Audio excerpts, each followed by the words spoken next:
Ladies and gentlemen, welcome, welcome, welcome. I'm controlling the sound here, and I don't have my guy Matt Corey helping me out. So thank you so much for being here tonight. This is the fifth event in our. My name is Matt Stabile. I'm the producing artistic director of Theater Lab, the professional resident company at Florida Atlantic University, and I am thrilled that you all took time out of your evening to join us. We have been doing a series called New Plays for the New Year in honor of 2021 because we had to get out of that 2020 year. We've been doing a reading of a new play every 21 days. And so this would be the fifth event in our series.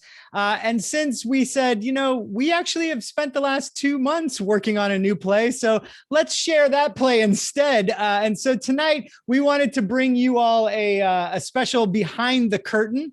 Notice the Iron Curtain reference there. We're very clever. So it's a behind the curtain event on Vanessa Garcia's brand new world premiere audio play that we have just released online called Ich bin ein Berliner. If you haven't seen it yet, shame on you. But lucky for you, you still have another 6 weeks to watch it. So get on that stream and watch it. And if you have seen it, thank you so much. And thank you for being here tonight. And without further ado, I'm going to bring the person everybody's waiting to see onto screen with me. This is Miss Vanessa Garcia, everybody. Hi, Vanessa. Hi. How are you? I'm good.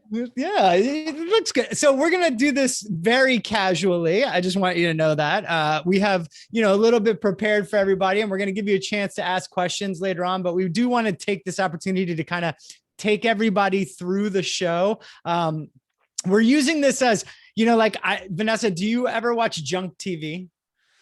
Junk like TV, just garbage TV, just okay. So I'm addicted to just garbage TV when I'm super stressed out. Like when I've been working too hard, I'm like, let me get some Hell's Kitchen. Let me get any of that stuff. And one of my favorite parts, yes, Carlos, one of my favorite parts is when they do the reunion episode and they do the behind the scenes. So this is our reunion episode of Ich bin ein Berliner, because we got to get together 2 weeks ago for the in-person event, but that was really the only time we were all together. It's true. Yeah. And so I know. So I wanted to bring everybody back together and give our audience a chance to see behind the curtain. And also we are streaming this live to Facebook right now. So I hope all of our friends out in Facebook land are hopping on our page and saying hi. And so that is also a warning to everybody else. If your camera is on, the social media is watching you. So just keep that in mind. So, be careful what you say. So, but Vanessa, thank you for being here with us tonight. I know that you actually have another reading that you're working on tonight that goes live on Monday. Do you want to plug that real quick before we get into our stuff? Sure. We're doing another Facebook Live thing through the South Florida Theater Network.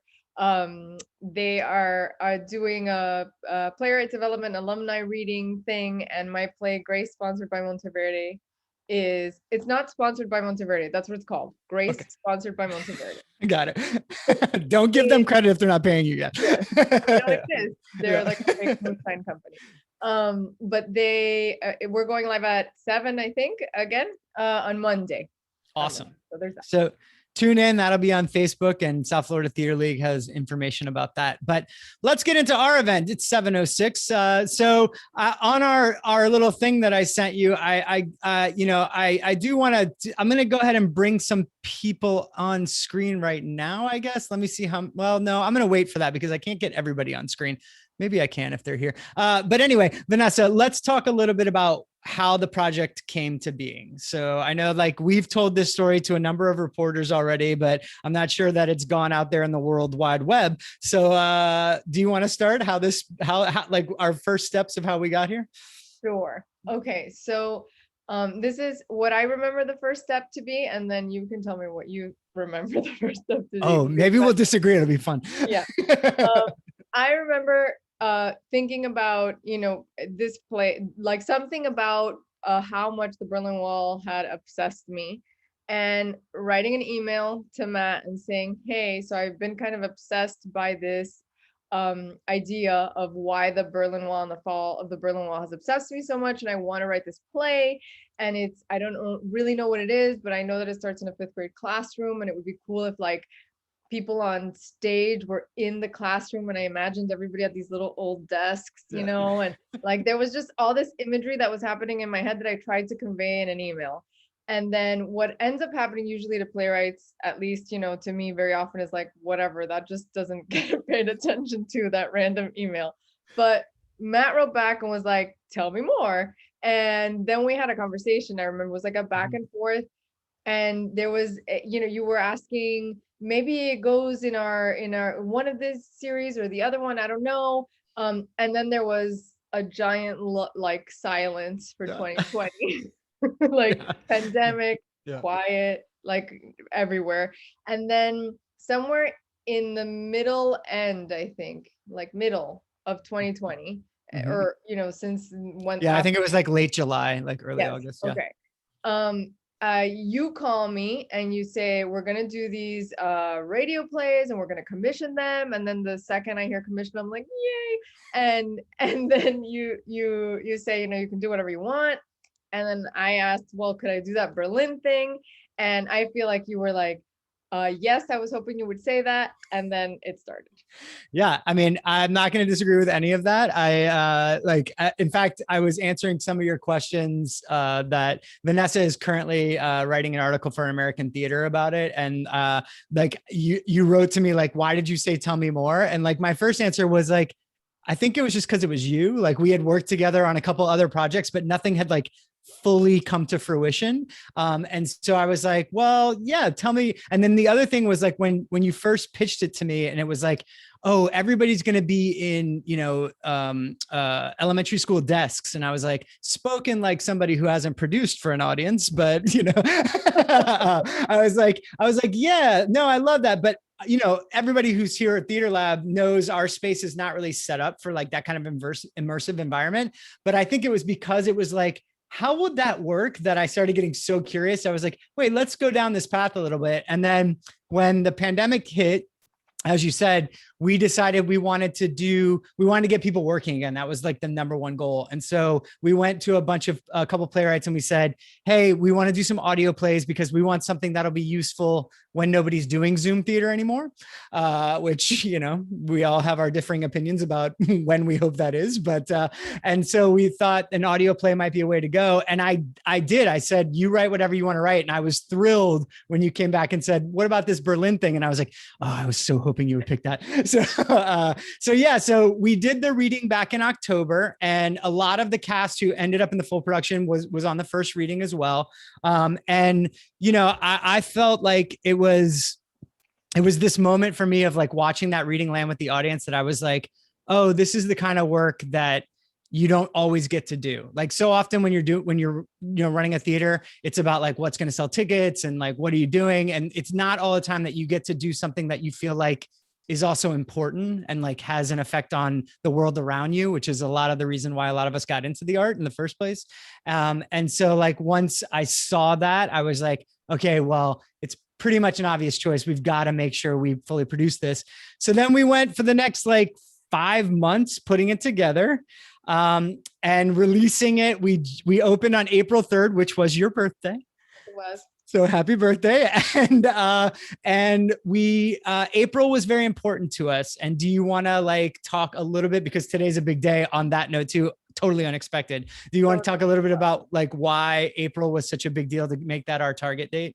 Yes. So as I'm writing the play in this particular moment, this is something that has been in my brain forever. So it's like, okay, well, things seem random as to why you're doing things that in a particular moment in time. But then as I was writing it and you were getting really, you know, involved in producing it, and then you were like, look, this landed really well, let's really make this thing happen. And I was really excited. And then I started to think, when I started to revise, I started to think about, you know, what was happening in Cuba. And essentially right now, what I knew then when we were having the conversation was that Raul Castro was said to step down as the leader of the Communist Party in April, supposedly on April, somewhere between April like 15th and 19th, supposedly during their he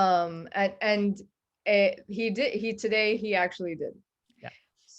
So literally today confirmed. he was like, for your behind the curtain event, I will announce that I'm officially stepping down. Which is massive. Yeah. You know, and for everyone who knows Cuba, it's not massive because you know, the president of Cuba right now is very much sort of like, you know, a stooge of the grander party idea, and there's this idea of continuation and whatever, but there's also a window, you know, like if we think about how the Berlin Wall fell, it was actually someone in a like speaking to in the party saying, yeah, at some point, you know, we're gonna let down the wall, and the questions were when, and he said, I guess today.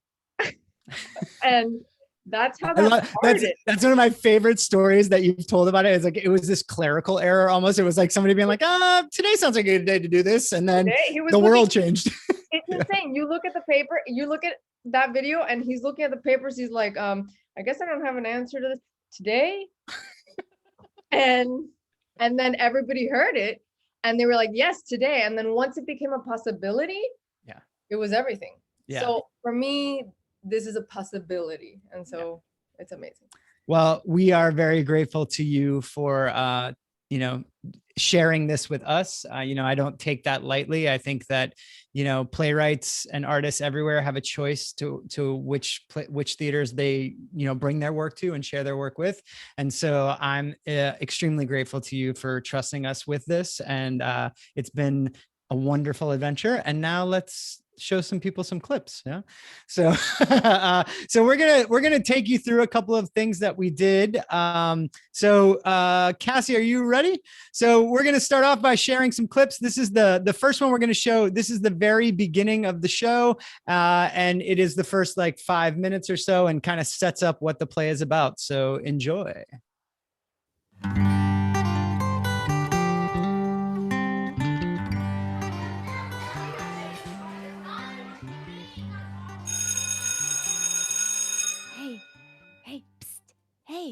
Este fin de semana van a entrevistar a un héroe. ¿Qué es un héroe? A hero is someone who... En español, Sofía. Un héroe is alguien... Shh! Stop, Vanessa. We're gonna get in trouble. It's worth it. Pass it around. Look what it says. It's funny. You're the worst. Just keep passing the note. That's a good one. Told you. At 11:21 a.m., okay? By the class clock. Just like the note says. ¿Qué está pasando ahí atrás? What? Here?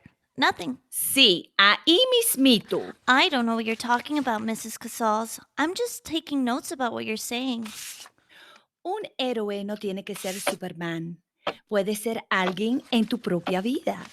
Puede ser un vecino, un bombero, una madre, pero no entrevisten a sus madres. Quiero que salgan de sus all at the same time.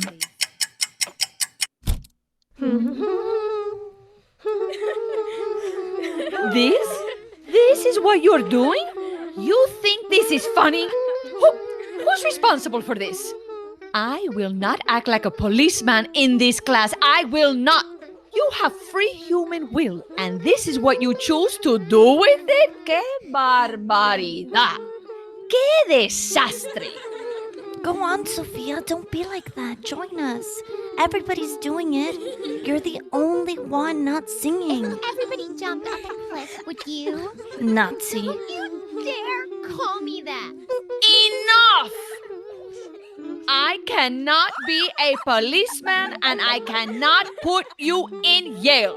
Why not? I want to go to Yale. It's a good school. Teachers, please turn on Channel 1 News. Please stop your classes and turn on Channel 1 News. No more class! Woohoo! Saved by Channel 1. Everybody be quiet. Let's see what's happening now. I hope it's not another riot. Take a look at them. They've been here since last night. They are here in the thousands. They are here in the tens of thousands. Occasionally they shout, Die Mauer muss gehen. The wall must go. Oh my God. Oh my God. How do you measure such an astonishing moment in history? Where are they? Germany, you idiot. After 3 decades of dividing Berlin, the GDR from the west, The Berlin Wall is no more. Are you crying? Shut up! Oh my god, you're crying. Why are you crying? I don't know. It's super. What's wrong with you? Are you okay? I'm fine. I just feel really. I don't know. Mrs. Casals, may I go to the bathroom? Go. Yes, do whatever you want. This is historic, girls. This is history. Is Miss Casals crying too? What's going on? A lot. Oh, look, she's going for her guitar. I think she's gonna sing one of her church songs.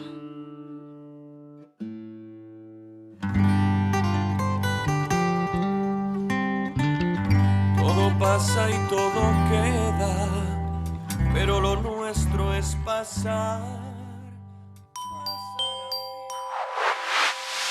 That was me at 11 years old, the girl in the back of the classroom passing notes. I wasn't the class clown. I wasn't the super popular kid. I wasn't unpopular either. I just had this vision that if everybody, every single person, including Sophia, would hum at the exact same time, it would be magic. The whole room would turn into a golden beehive, a nest of gorgeous cardinals blazing in red. Harmony. That's what I wanted.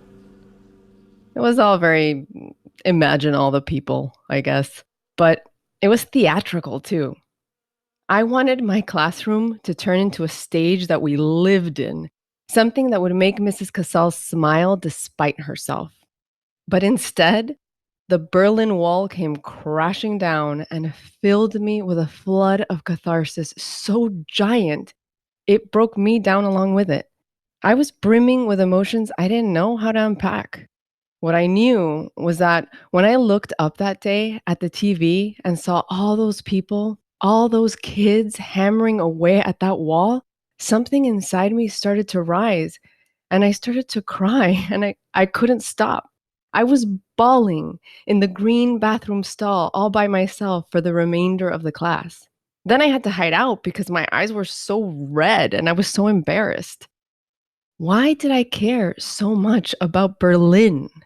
I was in Miami. I'd never even been to Berlin. Why were none of my other classmates crying? Why was Mrs. Casals crying? Me and Mrs. Casals. Maybe I can finally take a crack at unpacking this thing now. All right. So there we are, Vanessa. So that's that was the opening segment there. And that kind of is what Deb Zoloffer calls throwing up the grappling hook. And I love that term. It's like within the first few pages of a script, you got to toss that grappling hook up for the audience and let us know where we're going. And I think you do that, so wonderfully there of, hey, let's take a shot at unpacking this now. I do want to now introduce some of our wonderful cast members, but they have to turn their cameras on so I can find them. So obviously our first one here is Miss Vanessa Garcia, who plays herself throughout the piece. I'm going to add Miss Lindsay Corey, who plays Mrs. Thompson, who is unfortunately very pregnant. Well, I mean, fortunately pregnant, but experiencing some motion sickness and illness during her scene in the play. Not really. Sorry. Yeah, Nikki, get that right. Yeah. Matt was just going, what? Wait, what? Diana Garley, who plays Vanessa's best friend, Josefina, throughout the play. Crystal Millie Valdez, one of our favorites here, who plays Nicole, Vanessa's sister. And Mr. Carlos Alieto here also, who plays Ignacio, which is Vanessa's husband, and also Celebrity Impressions. We were gifted with Carlos's wonderful ability to basically pick up any mimic I toss his way. And we were able to get a bunch of celebrity impressions in there. So we didn't have to pay for the rights. So that was great. But also I'm going to welcome on to the screen right now, Mr. Matt Corey, who was our sound design and producer for this amazing show. So for this, it's wonderful to see all of you. I have missed you and it's been so weird. So I said at the beginning, we only got together 2 times. The first was for the first Zoom rehearsal, which was sort of like this, when we like read through the play and like talked a little bit, and that was like 4 hours or so. And then the next time we got together was literally opening night. Most of you came out to the Saturday at 9 p.m. show and saw it for the first time. But the actual recording of the show was done, and Matt, you can chime in here, was done on a platform called Squadcast. So we're giving away some of our secrets. I promised we would. And Squadcast can only hold up to 4 people at a time.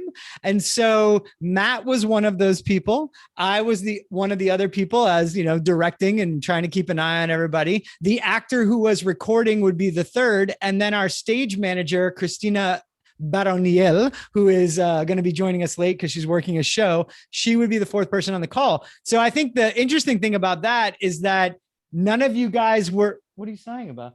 None of you guys were, none of you guys were acting with each other.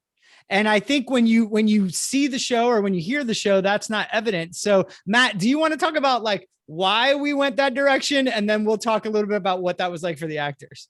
Yeah, well, we got to do this play in the way it was originally intended as an audio play back in October, and at the time, because of the constraints we had time-wise, we had to use Zoom as our way of recording the play, and then there was a really short turnaround. I think it was an overnight, basically 24 hours before. It was less than that. I was like 18, but yeah.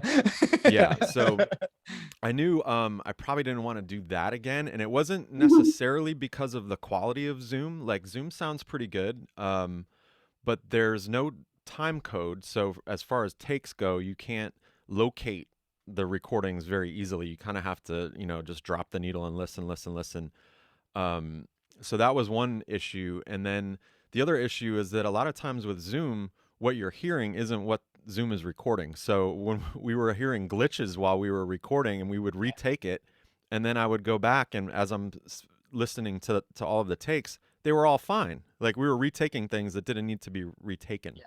So I think that was probably what led us toward a different solution for the project. Yeah. And I should add here, Matt, early on when we thought we were going to do audio plays, he was like, you need to go out and get some microphones. So that's why I always have this fancy one right here. And I went around and hand delivered this exact microphone to everybody so that everybody would have, hey, Lindsay, so that everybody would have the same quality, audio and sound the same.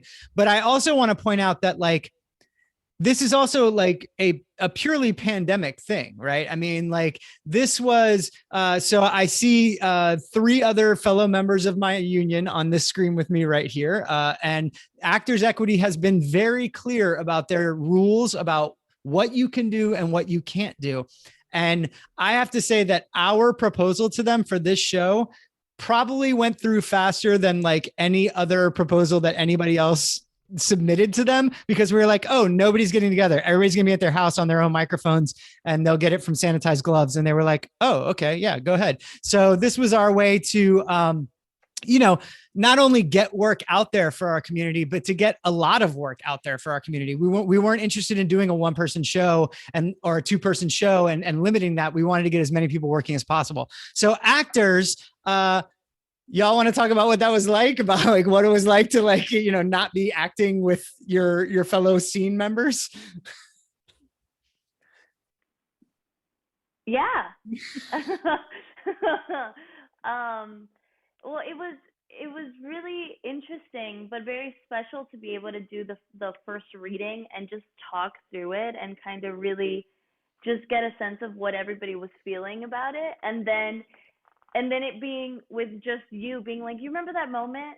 All right, so let's try to recreate that moment that you did, And there are moments in the play where, where it's all responsive, obviously. So it was definitely a challenge, but I think the words in itself, they lend themselves to making a beautiful story just by knowing what the whole like end outcome is. Yeah, I got all tongue twisted. No, that was good. That was great. You're hired, Carlos. Thanks. I think one of the challenges of this medium that I think we've only all recently discovered, because this is probably the first time we've all gone into this, is when you become really aware of what latency means and how that affects timing. And the thing about it is, a couple of milliseconds might not seem like anything until they're now in your way. So it's really, the thing about the theater that's so magical is you're all sharing a moment at the same time. When everybody is receiving their line from the other actor, it's not in the same moment. There's a little delay. You are not, there's something that, and this has been just. You're speaking specifically about Zoom itself, because like our different internet connections can have different timing, and so that can throw stuff off. And I actually was part of a live, like socially distant, it was all very responsibly done thing. And I said, my God, I really didn't realize how much these little small slices of time really do change the dynamic. Yeah. And change that energy. And I can, if anybody wants to test that at home, if you're not a theater person, I encourage you to hop on a Zoom call with 5 of your friends and try to sing happy birthday together. Just do your best.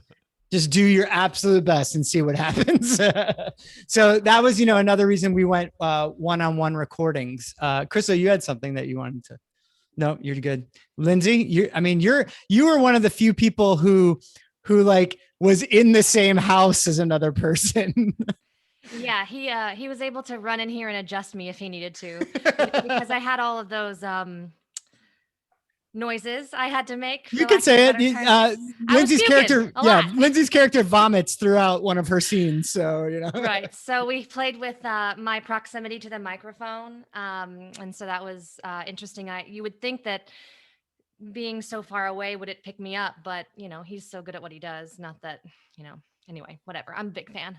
It's true. But the other thing I wanted to say about the recording individually, I know a lot of times it's easy to think about why that might be like a negative thing, like, oh, we're not able to do the lines together. But I also think on the other side of that, we're able to get specific direction for every single moment. We can stop and make it perfect in that moment. And then the other person, like Matt or you, can then put it together in the right way. And we can trust you to put it in the right timing, Yeah. And that was really cool. No, I totally agree with you on that. Like we were able to take multiple takes of the same line and then go, I thought 2 and 3 were both good, but when we start assembling them, we'll know which is the better. So I think that's really fun. And then the other thing that I told an interviewer when they were asking about this, about like, well, how can actors do that? And I was like, well, A, they're actors, but B, like Nikki always teaches this great lesson to when we have students, like little kids, she teaches the actor's instrument. So yeah, you're on here. So the actor's instrument. And so what I was saying is the actor's instrument is 3 parts. It's the voice, the body, and the imagination. And when you take away the body, because that's essentially what we're doing in this, right? It's that the other 2 have to be, tuned up a little bit. And the thing that everybody forgets is that even when an actor is on stage with another actor, they are fully engaging that imagination aspect. So they can, imagine what that situation is like. So just if I take their scene partner away and I say, imagine that your scene partner's here, like most of you guys were flying through. I mean, Matt, like we set aside 4 hours per recording session. And like, I think the longest recording session went like 1:20. I won't reveal who that was, but yeah. Yeah, it was about an hour. Yeah. And the other thing I wanted to share, I don't think I told anyone this in this room here. There was, such organization that took place in terms of getting all of the lines and then getting reactions to lines so that you have the things that can really sell moments.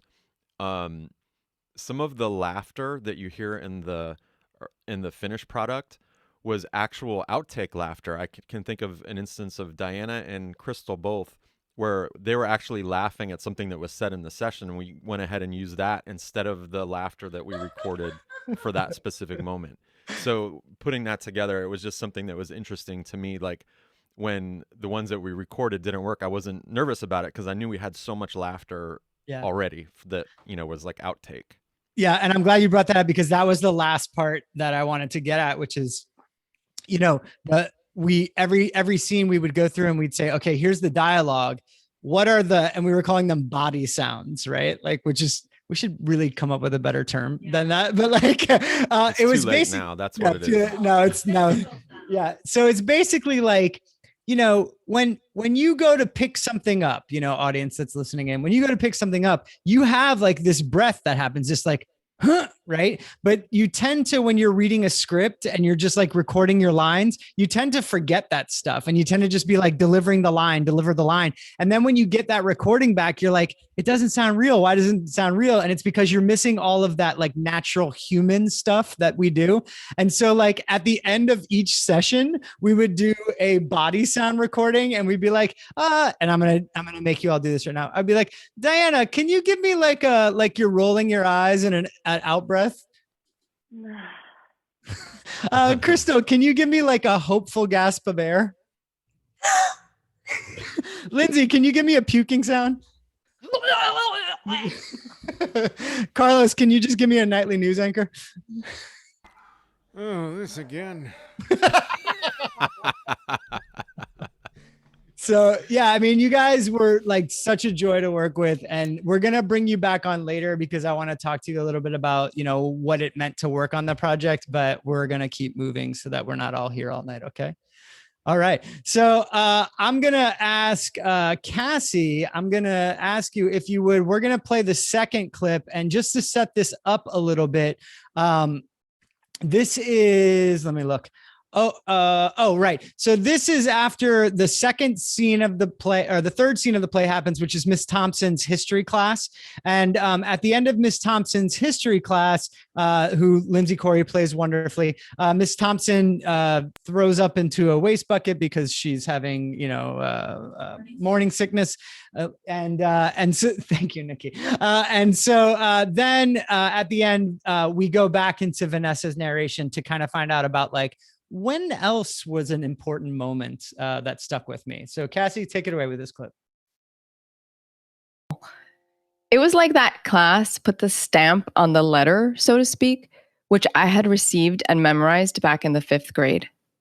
A letter that made me cry, but that I couldn't quite understand.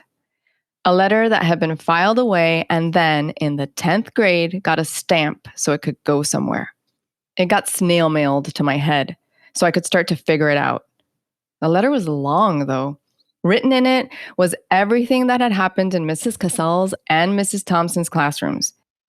And there were so many other cobbled moments, too, that happened in between, like the time at the pool party in the 7th grade. We were all outside swimming at a classmate's house. It was a birthday, and she had a really big pool and this giant house. We were told we could go into the kitchen anytime we wanted for a snack. So I did. And as I was reaching for a Pepsi, I heard the moms, who were all in the adjacent living room, talking. Oh, Gloria, I swear I can't wait until summer is over. I don't have any help, and the kids, all 3 of them, at home all the time. Well, you can imagine. You need a vacation. That's right. You just came back from yours. How was it? It was wonderful. Germany was really more than I thought it would be. Did she say Germany? It was incredible. Seeing pieces of the wall. The wall? Yep, the wall. She said the wall, as in the Berlin Wall. So I stayed there, standing there, dripping in the kitchen for the rest of the pool party, listening to my friend's mom talk about Berlin. You could still see it. There's a visual difference between East and West. The buildings in the East are so depressing. But it was, I don't know, it was important for the kids to see it. They don't get it now, but they'll get it later. She was right, of course. That letter that got snail mailed from my heart to my head meant I got it emotionally before I got it mentally. The question was, how many licks would it take after unsealing the letter to get to the center of my Berlin puzzle? How many licks does it take to get to the Tootsie Roll center of a Tootsie Pop? Is that Folgers in your cup? Hey, Lego my ego. Got milk? All I'm saying is nobody better lay a finger on my Butterfinger. Wait, is this why? Was my obsession with Berlin, with the Berlin Wall, planted in me? Was it because of capitalism? Had the language of capitalism, advertising, found its way inside my guts? Was this all about blue jeans? All right. And so, yeah, so that's our next little section where Vanessa starts to figure out that maybe it's just capitalism. Maybe you're just a pure capitalist at heart, and that's what takes over. But for this section, I wanted to bring on the people who helped us. So as you guys have seen, this was an audio play, born of an audio play. And we thought, well, let's bring an extra element to it. And how can we create something that's visually interesting and dynamic? And so we came up with the idea of this visual companion. And if they'll turn their cameras on, I would love to bring Nick Chimenti and John Schamberger onto the screen with us. Here he is. And actually Matt, if you're still around. So this is Nick Chimenti, who was our video designer and producer. And obviously, once again, this is Mr. Matt Corey, who was our sound design and production person, and Vanessa there. And John was with us at one point, but maybe he can't get his camera on his iPad or something. But John Schamberger did all of our illustrations. So let's talk about this, friends. So I'll start with you, Vanessa. What did you think when I was like, hey, what if we do a visual companion piece to go with it? I mean, I thought it was awesome. I'm a huge, oh, there's John. Here's John Schamberger, everybody. John and his fan. Hey, John. Yes. I thought it was awesome. I'm all about hybrid stuff and multidisciplinary things, and like that's where I come from. And so when you said it, I was like, yes, yes, yes. And I love and people who are like, yeah, that and this and maybe this and this and this. So I was very excited about it. And then I was kind of blown away with what you guys did. So I'm gonna say thank you on behalf of them because they did a ton of work. And I'm just gonna say, let's start with Nick, because I think I went to you first. And Nick had done the video design when we did Everything Is Super Great, and we had 3 TVs on the set. And so we knew kind of it was something that we could do and we could expand it. And I think that's kind of been my favorite part about Theater Lab for the past 5 years is like, we test something and then it doesn't just go away. It's like, we're like, oh, we can do that. How can we do it better next time? So Nick, we went to you and we said, we want to make a video to go with it.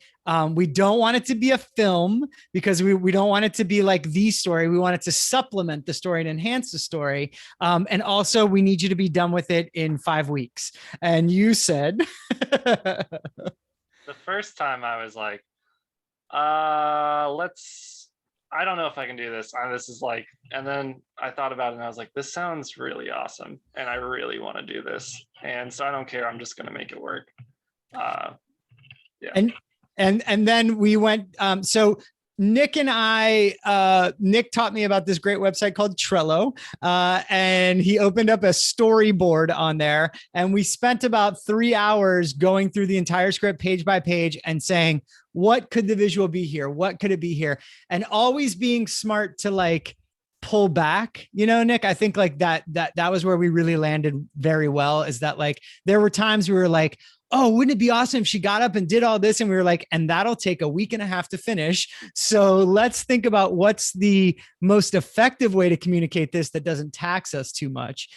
We storyboarded the whole thing. And then we went to John, who has been doing our scenic painting and prop design and amazing illustrations for all kinds of stuff. And we said, we need some drawings, John. And we gave him a list. And I said, John, you've got 2 weeks to finish this. And 3 days later, he was like, have you checked the folder? I've got it all done. So John, do you want to talk a little bit about like putting those drawings together? Wasn't quite that fast. It was pretty close. No, well, being familiar, we kind of sort of did this with one of our previous plays. So I kind of approached it in that way with just a lot of, still images that y'all gave me for each scene that you wanted to see. Now, the animation was kind of tricky because I'm not an animator. I'm more of a cartoonist that I just draw pictures that live on the page and don't move. Right. So trying to pick parts and, move things around to animate was a little bit tricky for me. But well, talk about that, Nick. So how did we pull that off? Like, especially that first scene we saw, or even the last one we saw when she moves in from the refrigerator and stuff like that. Like, what did you need from John to make that stuff happen? So I had talked to John and I was like, hey, John, the best thing for you to do is just send me each of these as separate layers, like create the one picture, but on each pretty much a layer is so that I could just have the main classroom in the front. And then on top of that layer, I could then have the front row of the desk. On top of that layer, then the front row of the kids. And it got even more specific than that. John gave me the front row heads of the kids, like then the front row back seat of the kids, and then the back row, and so forth and so on. So basically every element in that one master drawing is its own element that Nick is layering onto a film so that he can move the hands and do that kind of stuff.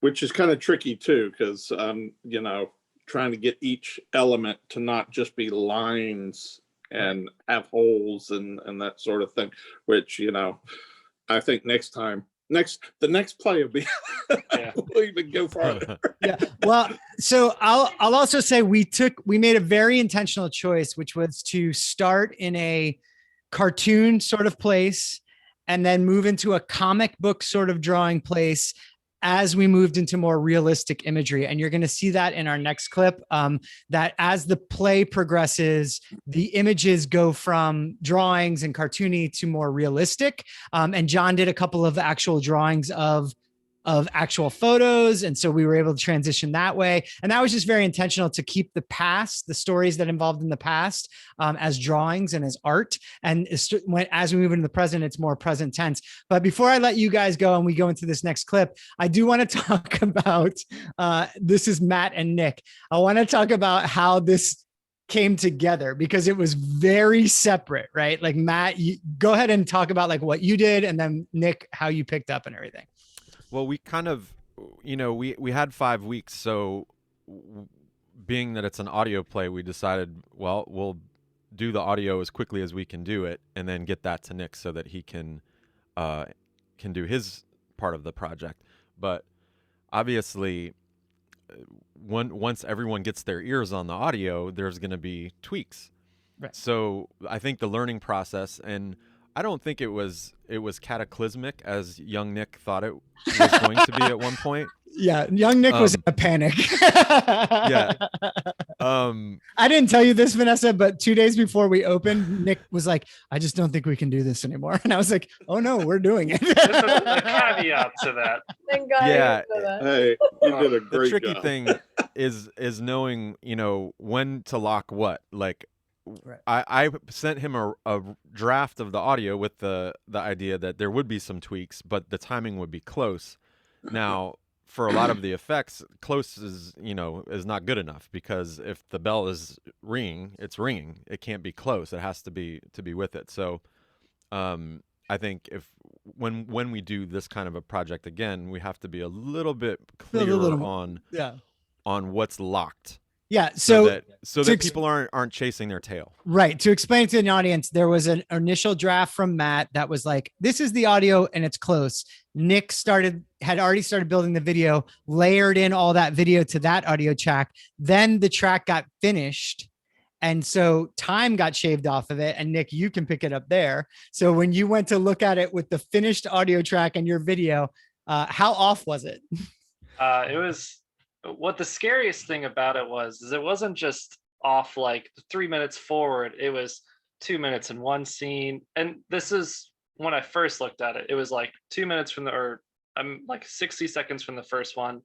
And then the second scene was a couple, probably 10 seconds, just 10 seconds here and there. But like, enough to make you want to cry. Yeah, I was very stressed. I was very concerned because I was hoping I'd be able to just layer in the track and then use a program to synchronize the audio. And it was like, these are two different things entirely. And I was like, oh no. And then You all did masterful work, and I cannot thank you enough. I am so proud of what we put together. And so I'm gonna let you off the hook here for a little bit as I go to our next thing.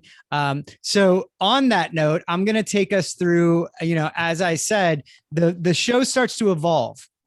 And we're gonna take the next clip is pretty far into the show. It's about halfway into the show, and it is where the show starts to move from it being about Berlin and about Vanessa exploring Berlin to being about what this obsession was really about. And I think you'll see in this next clip how we introduced both animation and videos. And so, Cassie, go ahead and take this away. This is the sisters in the laundry room. Where are you two? If you don't want her to find us, we have to whisper. Okay. So then?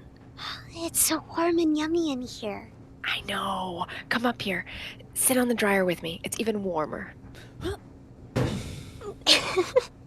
So then? So Julie Prince's mom is an airline stewardess, and they get to go anywhere they want in the world, the whole family. For free? For free, because her mom works for the airplane. Where would you go, Nico? If you could go anywhere. I don't know, maybe, Alabama? Where the real Americans are, or Tennessee, where rock and roll started. We could go to Spain to visit Papan's family and our cousins and do the moonwalk again with Celine and Virginie. Totally, yes. Do you think they remember us? Of course they do. They're our cousins. Plus, we memorized all of Thriller together. Where else? Where else would you go? I would visit Josefina. Do you miss her? Yeah. I know it's just 2 years and she'll be back, but I miss her. Where did they move again?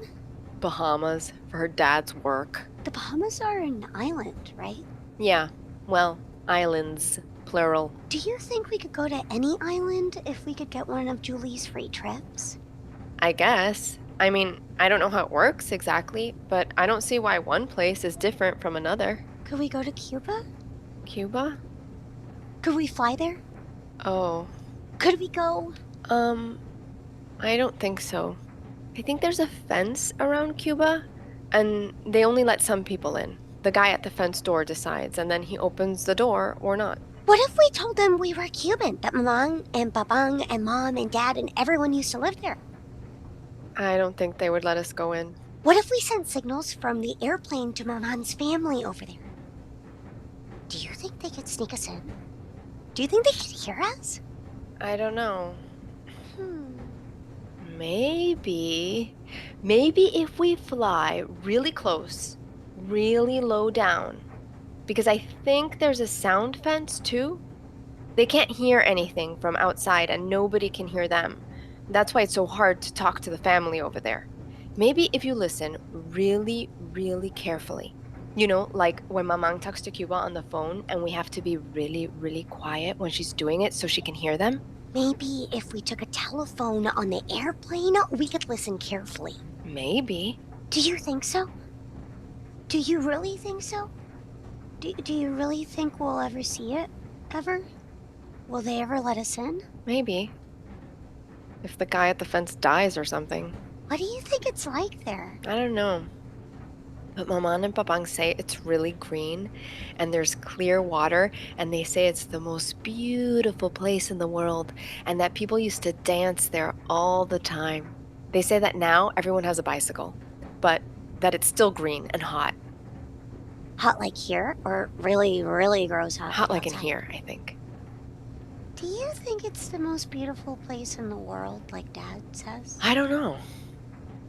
Maybe we could sneak in and find out one day. Maybe we could get an airplane to drop us off in the middle of the ocean with a salvavidas. And we could swim all the way up to Cuba and look through the fence and come back here and tell Maman and Papang and everybody what we saw. I don't know if we could swim that far. Yeah, for sure we could. We're good swimmers. We could make a boat or something and have it waiting for us in the middle of the ocean, and maybe La Virgen de la Caridad will help us. I like her. Me too. There you are. How long have you been in here? Why are you playing in the laundry room? It's dangerous on top of there. It's too high. Bájense de ahí. I told you. salgan de ahí. ¿Para qué le compramos el Nintendo if all you're gonna do is inhale all this toxic stuff? Cuba has always been like that for me. My lie and my truth. A place that because I could not take a direct flight to, I had to take alternate routes toward for a very long time. This zigzag meandering, I'm sure, began in the womb with the white noise whisperings of Cuba all around me. My parents' stories, my grandparents' yearnings for the place they left behind, the stuff of refugees and migrant birds, the makings of the hyphen between Cuba and America. That hyphen, which is the thread that connects us and the wall that separates us. Unless you're Cuban. El año que viene en Cuba. Next year in Cuba. El año que viene. Next year. El que viene. The next one, it'll be the next one. You'll see. El que viene. Yo no creo que voy a ver a Cuba otra I vez. don't think I'll see her before I die. Ya yo no la voy a ver. My dad never got to see her again. Cuba. He died before he got the chance. At 50, suddenly, he had a heart attack or an aneurysm. He had both. We just don't know which caused the other. The layers of fat he'd built up to protect himself in exile turned against him, suffocated him. My grandfather, Papan, the person that probably taught me the most about Cuba, he goes to Cuba all the time. Well, in his head. He has dementia. And although he never stepped foot on Cuban soil after he escaped within a hair's breadth of his life, we sometimes go there together, in our minds.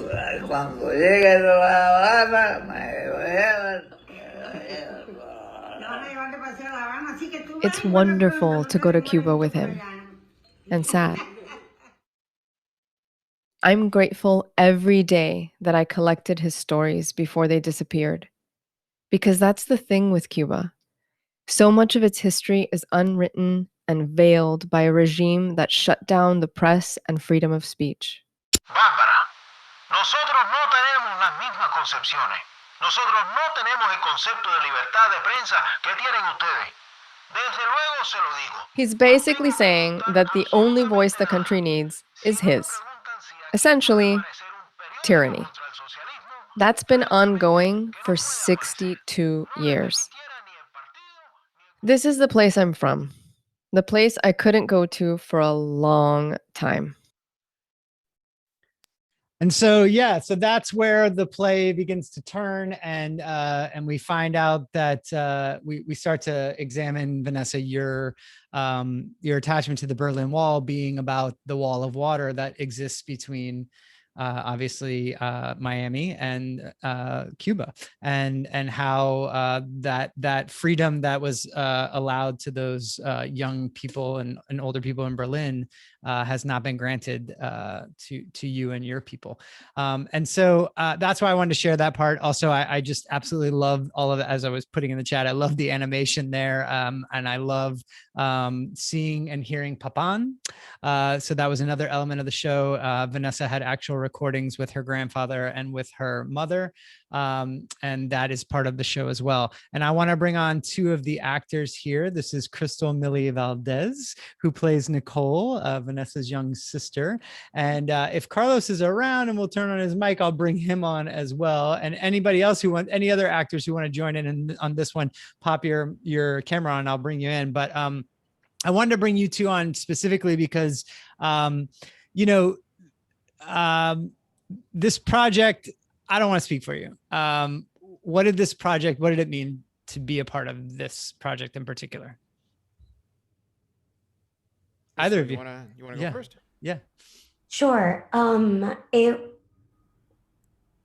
finally gave a voice to what my life as a Cuban American has been, with everybody in my life talking about this magical place and always missing it and always saying we can't go. And I remember when we technically could go in the United States, my grandma was like, I forbid you. You may not. Did you understand that? Yeah, I did. And I've just never had someone that I felt like related to me. And Vanessa's a very special person in my life. Duh.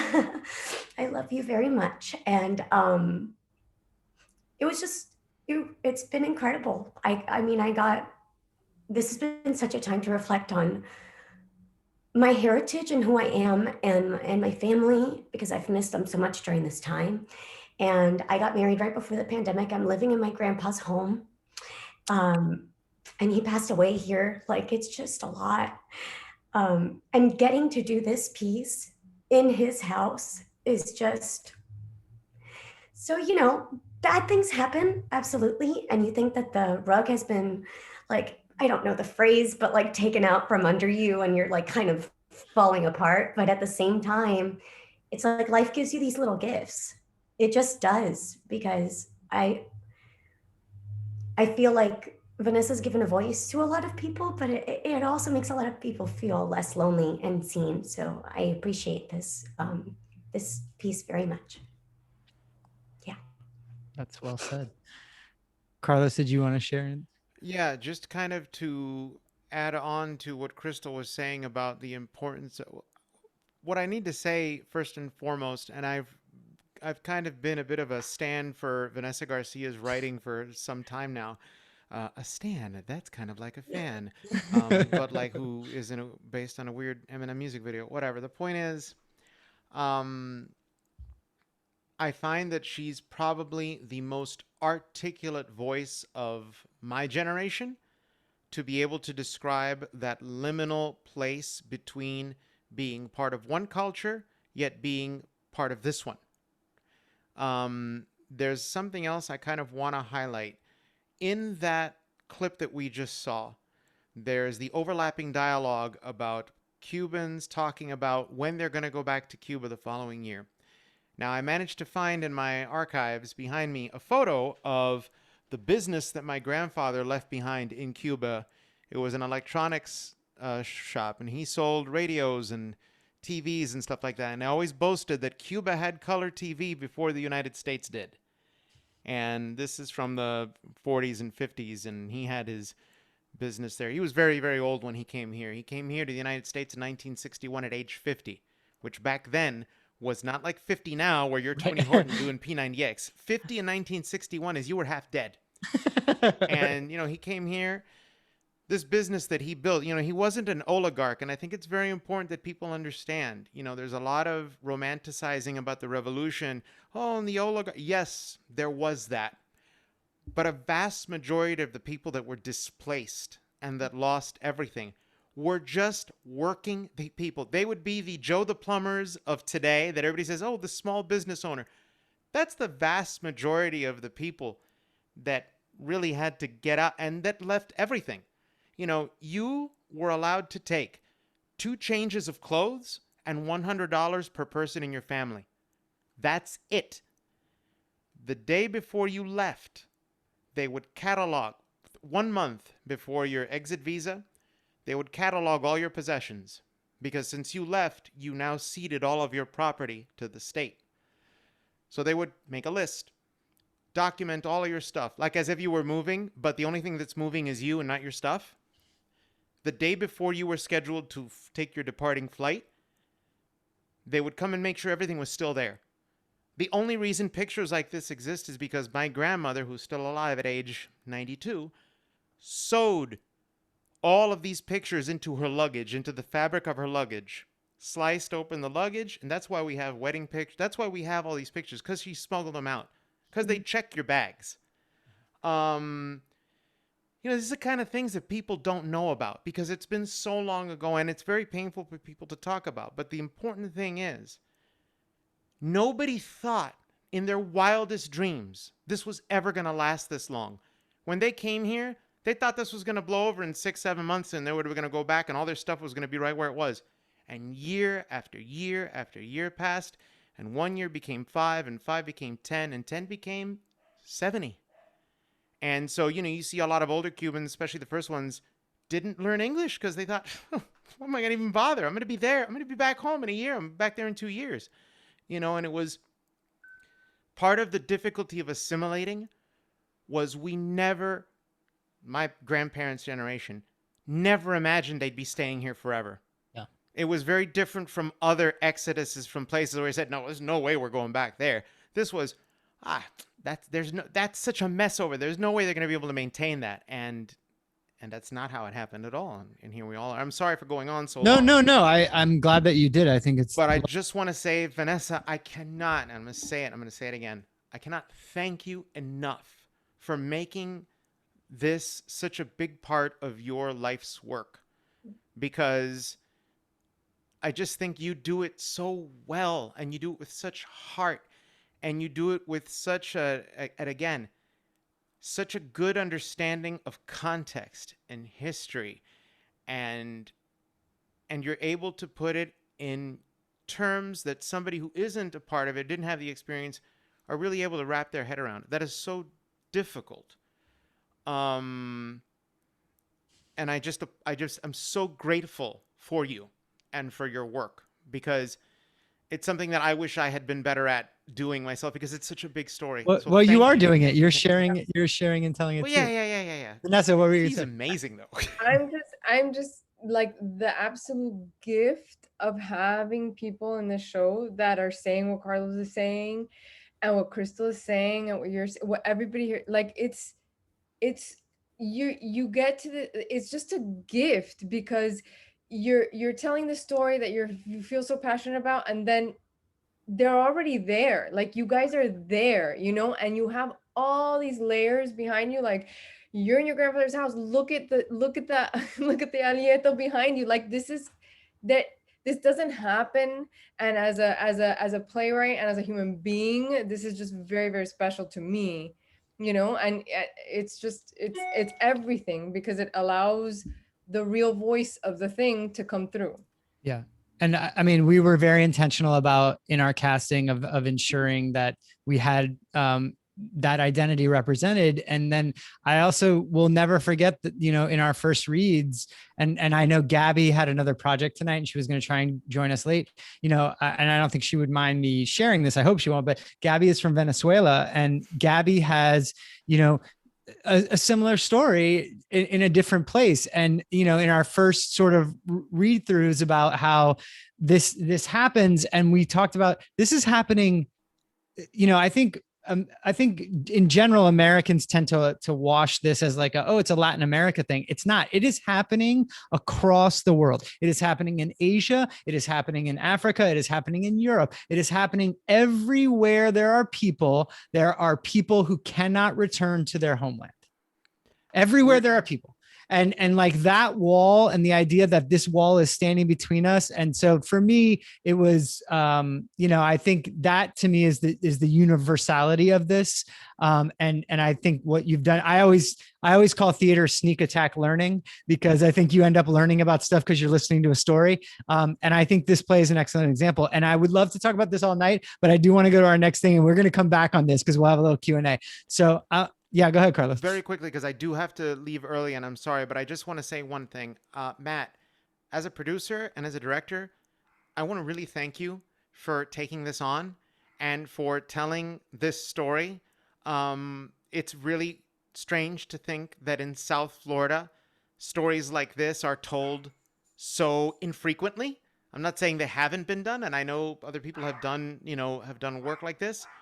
But it's so shocking to think of how infrequent it is to get a story like this told. So I really want to applaud you and Theater Lab and all of your wonderful board and your patrons for supporting this, because it just means so much to so many South Floridians down here who love this country and are grateful for it, and are kind of have one foot.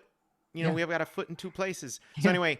Love everyone. Thank you so much, so much for this opportunity to be a part of this. Love you too, man. You were brilliant. And also Carlos's daughter makes an appearance in the first scene. She's the one who says, "Where are they?" So just wanted to cameo appearance. Give her that cameo. But I'm going to let you go. Thanks, Carlos. Thank you. I really appreciate it. Love you guys. Thank you so much, everybody. Good evening. So next up, we're going to, this is our final sort of section here. And Vanessa, I think you already know this because we've talked about it, but it's crazy to me. It's super awesome, but it's also crazy to me. This thing's been out in the world for 2 weeks. But it's already inspired other art. And like, for me, that is like that's the quintessential thing. Like, if the art can inspire other art, like, we're done, because the ripple and spread effect happens. But Cassie's going to share, this is a video from our opening night, and Ola High, our wonderful Ola High friends who are here with us, they surprised you with an original song that they wrote based on the show. And we have a little clip that I recorded on my phone, and it's not a great recording, so don't blame the cameraman, not the song. Go ahead, Cassie, play us out.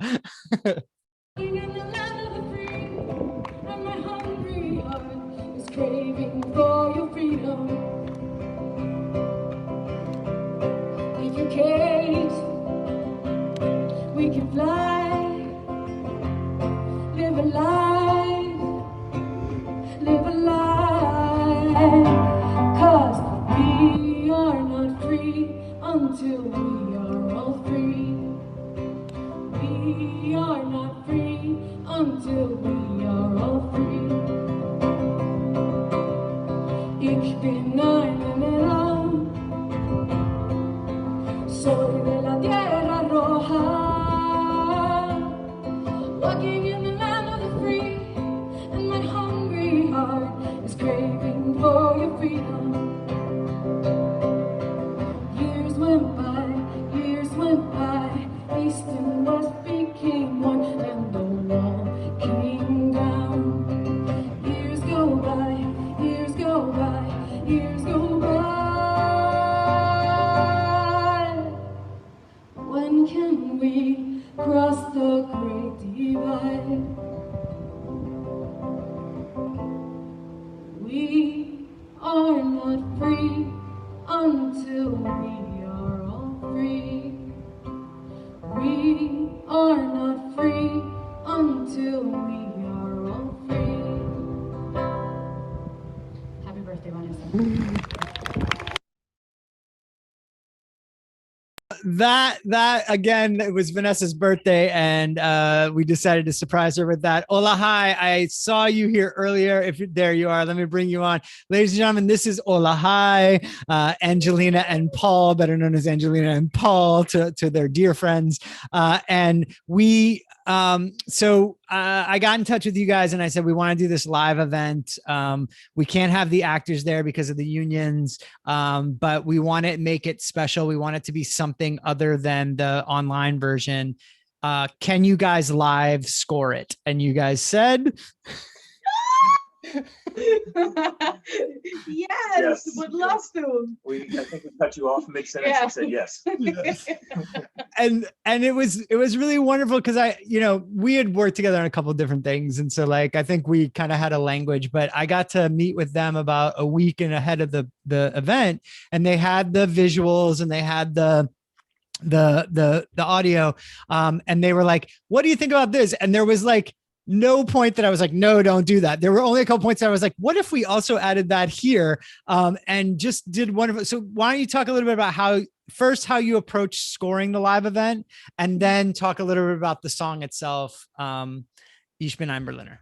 Well, I mean, to begin with, like we had heard the audio play when it was originally done at Theater Lab and just absolutely loved it. I mean, so many moments from it that were like just embedded already in our heads. Like I think I had mentioned to you or to Vanessa, like La Tierra Roja, that line it just means so much. Your land, where you're from, what are we? If we're dust, we're made of dust, and then we go back to dust. Yeah. And to be able to not go back to where you're from, that line to me embodies that sentiment.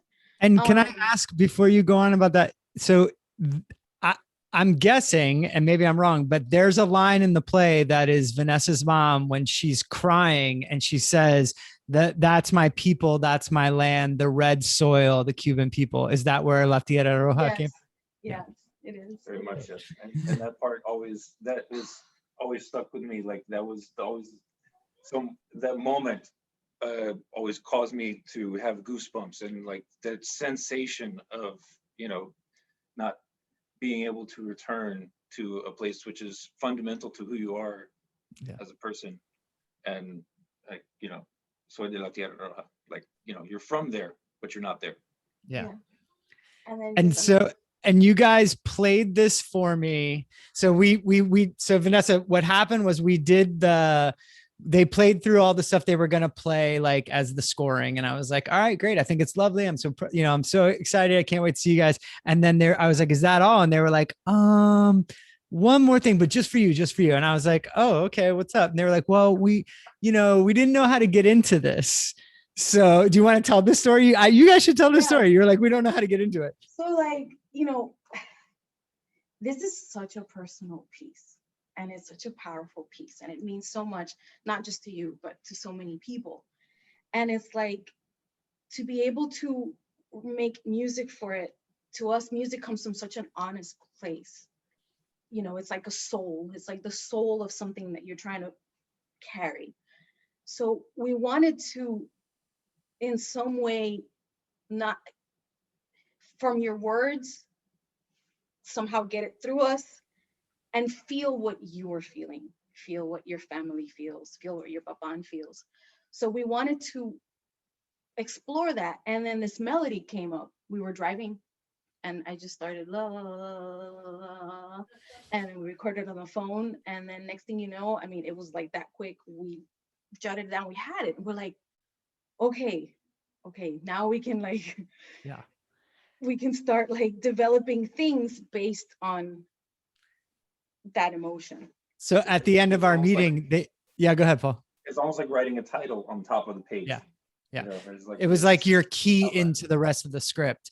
And so at the end of our meeting, they were like, we wrote this song. We just want to play it for you. And I was like, oh, okay. And so like they play it for me and I'm sitting right here at the same desk and like they're singing and all concentrated and they look up and I'm just like, like, I'm just like crying. And I was like, and Angie's like, oh, Matt, no, and I was like, no, it's so great. And I said, I think what you should do is you should finish the song and we should play it for Vanessa on opening night. And so that's how the game was born. So we tricked you. Can I just say that it's just so amazing to me what music does and what this beautiful song does. It's like, as writers, we like take all this freaking time and space to say what we need to say. And then with this song, it was just like, whoop, right? It's just like vertical, like I feel like stories go like this and words go horizontal, and this is like whoo, vertical. It just goes right in you. And I was so crazy moved. Like now listening to it again, I was like, oh my God, it carries the whole thing, like it carries the whole thing. So I'm so grateful for this song. I can't believe it exists. I want other people to hear it. It should be on the radio. You guys got to release it. When's the single coming out? But on that note, I want to go to before we go to, you guys are wonderful. I'm going to bring you off for a second. I'm going to bring on Jill Carr if she's around anywhere. And so on the note of inspiring other artists, I just want to add, this is our Director of Education and Community Outreach, Jill Carr. And Jill, we have already been, the first test audience for this show was actually who? Why don't you explain it? Sure. So normally in the springtime, we bring students to our main stages, and obviously that's not an option. And we're not going to cancel our programs, but we had this really wonderful, amazing show that perfectly aligned with everything we want our students to experience. So we had this incredible test audience of local high school students that would normally come to our shows. And it was the first in a series of 4 workshops. So this was their jumping off point and their inspiration for the workshops that they use to create and then apply for the intensive that they're now participating in. So we were also this year launching a brand new educational outreach offshoot called Lab Rats. And if that sounds a little wonky, Lab Rats is what we used to all affectionately call ourselves when Theater Lab first started, and now we've bestowed it on the kids. And Rising Artists Theater Society is what RATS stands for. So 10 were accepted out of all the applicants who finished this workshop program and listened to the play. And we are currently in the process of devising an original production entitled History and Me that is based off of their inspiration from listening to this play. Yeah. And super really special icing on the cake was I was able to invite a guest playwright to be a part of this. Now, pie in the sky, I was like, she's got to be really busy, but I'm just going to email Vanessa anyways and see if there's any chance she'll do this with us. And I just kept hitting refresh. I'm like, did she write me back? Did she write me back yet? I don't know if she's going to be able to do this. And she wrote me back and said yes. And I screamed. And then I calmly replied to her, thank you so much. That would be wonderful. Wonderful. We will get a contract out to you right away. So we're starting our third Saturday tomorrow. And we've been working together with Vanessa and with Matt. And we are writing an original production from their inspiration based on their own historical events that have impacted their lives and how they bring that into their art. And hopefully you'll all come see that as well. It premieres on June 6th, I believe. Around there, yeah. Somewhere in the beginning of June. Yeah. But just the way the students responded to an audio play was absolutely incredible. They don't do that kind of thing, you know? Kids don't sit and listen. They like to watch and participate and be a part of it. And the response to this was so powerful. The way they took to this just so beautifully, and the way they got such inspiration from it. And Vanessa, I have to thank you for just gifting us with that and with your presence in the room with these kids on the Saturdays. Everything about this has been such magic, you know, that magic that you hope happens anytime you put together something like this, but then also during this really tough time of getting, especially kids inspired that are so Zoom exhausted, they get there and they want to be there and they write and they work and they're so excited. And the stuff that like is their history, because these kids are like 16, 17. So like the stuff that's happened in their lifetime is insane. Yes. So much. It's Yeah. so much. Yeah. So, I mean, like literally the invention of technology. I mean, we spent a while talking about that the other day, or not the invention, but like, you know, social media and like how public their lives are. I mean, like, so I'm really excited to see what they come up with, but also Jill collected some like quotes from the kids and stuff like that. Oh, and yeah. We've been reading through some of those. Do you have any of them? Or, I mean, I remember do. one. Let me just check out here. So, okay. So here's some of the kids' quotes. This one cracked me up. I thought it was going to be all about history, and I was thinking I wouldn't like it, but I really liked it. I did expect the sound effects. That was so cool. I really liked that it started speaking Spanish. I've never seen a play like that. I got into it way more than expected. It reminded me of Adventures in Odyssey. I love that, and used to listen to it when I was younger, so I was used to hearing things like this. The message is really great. I don't have the quote on here because I didn't have it exactly right, but there's a student, Joe, who his family is Middle Eastern, and he has gone through a lot of really struggles and parallels throughout this. So he has this hit him really close to home. And I wish I had a direct quote from him because I think this touched him maybe more deeply than it did a lot of other students. And it's just so super powerful. There was the one on there that said something to the effect of, my dad is from Serbia, and hearing this made me understand him better. And I was just why did I not see that on the, you know, but anyway, so that's the news of where we're going. So thank you, Jill. Everybody give Jill a round of applause, and I'm going to take you off the screen. And so the last part here is just, you know, again, Vanessa, it's been awesome, and it's so exciting to have it on this online platform because we've already been streamed, and I think it's 14 different states. You know, and like that alone is crazy, you know, like, cause it used to be 95 seats in this tiny theater in Boca Raton, and you had to be here to see it. And so now to be able to like reach that broad. And I know that we have at least one international stream. So that's pretty awesome, which is amazing. And we have plans. And, you know, so we have plans for this. We've been contacted by a group in Atlanta to bring the in-person event up to Atlanta. and share with them. Vanessa and I are meeting with the German consulate in Miami next week, right? Who knows? To maybe have another live event in Miami. And we have been encouraged by some very trustworthy people that there is a stage version of this somewhere in it, and so that's kind of next of us exploring that. So do you want to say anything before I open it up to the audience? I mean, I'm repeating here, but I'm really grateful to get to do this, and I'm really grateful to even have this conversation again, and like listen to it all. And when you actually see it and remember the process of the thing, it means everything, And I keep saying this feels like one of those things that's alive. Yeah. Which is everything when you're working on something, it's alive, it's totally breathing. So that's a beautiful thing. So we're going to open it up to the audience right now. So I'm going to go ahead and cancel our spotlights, and I'm going to put it back in gallery mode. And so if you're interested in talking to us, please go ahead and turn on your camera.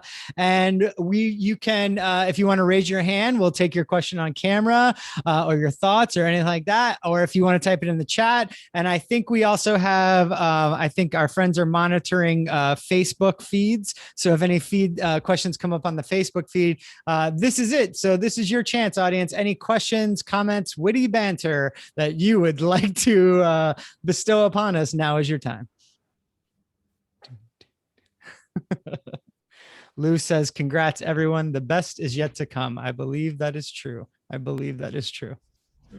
Can I give a little quick shout out to the wonderful Mr. Brian Edgecombe watching on Facebook Live, who is a phenomenal school partner who I love so much and was with us through all of these workshops. So thanks, Edge. Yes. Thank you, Edge. Thanks for being here. And thanks for all the work you do for all those wonderful kids. Boom, boom, boom. Q&A. See, my John and Diane, who always have rely upon them for a question, and I'm not going to get one today. I'm feeling very sad. That's all right. I knew it. I knew if I called you out, I'd get one. Diane, do you have a question? You always ask the best questions. Matt, we are overwhelmed. It was such a joy to be at that opening night and have a chance to see it fresh.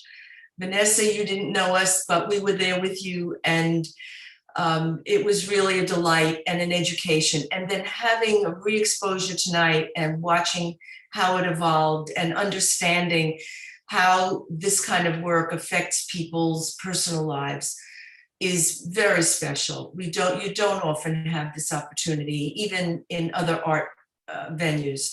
So thank you all very much for what you've given us. And we're just happy to be here. Well, we love having you. You're my favorite audience members every time you're here. And when you're not here, I'm like, where are they? That's very rare. It's only because you've already seen it. You're like, I can't come every night, Matt. So thank you, Diane and John, and thank you for continuing to support us and all of our Inner Circle members. You all really made this possible. This was a incredibly crazy, challenging year. And because we had the support of the people who believe in what we do and what we're trying to do, we were able to not just, continue our work, but actually grow and expand our work. So I'm eternally grateful to you all for that. Any of my other acting friends want to chime in before we call this thing a night? I mean, anything you want to say, this is the time, because our behind the scenes event is coming to close. If you want to air any grievances, if you want to be like, actually, I never got along with Matt Corey. Yeah. All right. Well, everybody, it's been amazing to relive this all with you for a little while tonight. Now I actually understand why the garbage TV shows do the reunion episodes. It was really Nick never got along with you. You're on mute, sound guy. You're on mute. That's really great. Put on your camera then, Nick. Let's go. So I'm so thankful. Oh, there he is. Look at his high quality HD camera. Matt always comes in with the perfect audio, and Nick's like, well, look at my visuals. So thank Working you. with everyone is great. Thank you, everyone, so much. You guys were amazing, and I'm so proud of what we did, and I will just encourage everybody, to get out there and make sure everybody in your circle knows about what we did and knows about that this is out there. We've had interesting reactions, Vanessa, I think to say the least. And I think what's been encouraging to me is that I keep hearing this thing of like universality. And I love, actually, I'm going to plug the review that came out today. I really loved it because not only was it nice, like that was great, but like also it talked about, there's a question of like, is this theater, right? And I knew that was going to be a question going into this. Like we've talked about that. Like, what is this? Is this theater? And the fact is that like this is theater right now, but whatever it is, it's storytelling. You know what I mean? And like, that's what I go back to. Like, this is a story. And, is it traditional curtain up theater? I don't, no, probably not. But like theater has evolved throughout the centuries. And so I think this is theater. Well, a theater company made it, and and it's a story that deserves to be told, and it's a story that deserves to be experienced. So, all of you out there who have not yet experienced it, get on it because we need your support. Troy Davidson said, "Can't wait to see this. High fives all around." So we love you, buddy. Thanks, everybody. It's been wonderful spending time with you tonight, and I will hopefully, I know that this summer we are planning a reading series with the department. So there's going to be at least 6 in-person readings, which is very exciting. And you all can look to Theater Lab to return with our first full production in September with a giant 9-foot by 12-foot puppet. So come out and see how that works. But for right now, I'll tell everybody to experience Ich bin ein Berliner because it's magic and I'm super proud to be a part of it. So thank you, everybody. Have a great night.